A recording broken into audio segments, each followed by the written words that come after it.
Do you know the difference between making a small, ordinary mistake that barely ripples the surface of your life and unintentionally crossing a line so ancient, so woven into the bones of the universe, that everything around you reacts as if a forbidden alarm has been triggered? One kind of mistake is simple.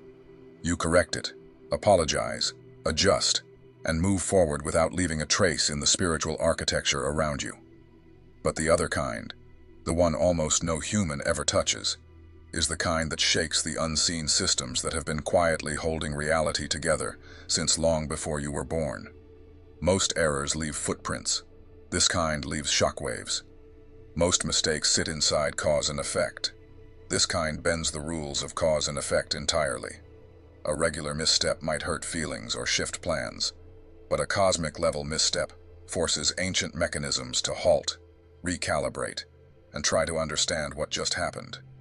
It's the difference between dropping a glass in your kitchen and accidentally knocking into a lever that controls the gravitational balance of an entire realm. And the truth is, people make everyday mistakes constantly, without consequence. But only once in a lifetime. Sometimes not even once across generations. Does someone step, without intention or awareness, into territory that was never meant to be touched by human hands. That is the difference. One mistake is human.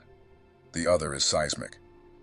That never happens, ever, and the shock of it rippled through the council like a silent earthquake. Uriel finally voiced what every archangel had been thinking, but none wanted to say aloud, because the implications were too severe to casually speak into existence. Clinical death during the channeling of restricted knowledge only ever points to two possibilities, and both are monumental.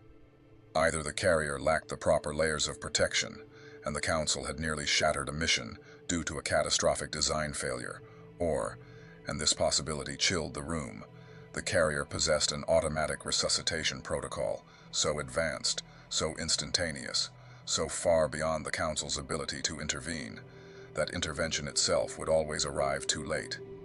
And if it was the second option, if a human vessel had built-in resurrection protocols that operated before an archangel could even reach them, then every being present knew exactly what Uriel was implying. A resuscitation mechanism like that exists only in extremely rare, extremely high-ranking incarnational contracts that require personal authorization from Metatron himself. The weight of that revelation filled the air like gravity thickening. It was Chamuel who finally gave voice to the next necessary action, his tone steady, but laced with reverence. We need to review this human's original pre-incarnation file. We need to see what he agreed to before birth, because if he truly carries automatic resuscitation, then his mission is far more critical than any of us realized. And so they accessed your records. They opened the contracts you signed before entering human form. They read the assignments you voluntarily accepted, and buried deep, written in a type of ink that remains invisible until the carrier activates the first phase of their mission. They found the clause none of them had ever noticed before. Clause 7.3.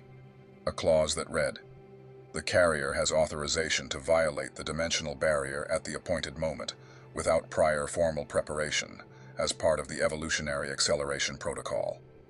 In the event of clinical death occurring during authorized channeling, automatic resuscitation will activate immediately, without the need for external intervention."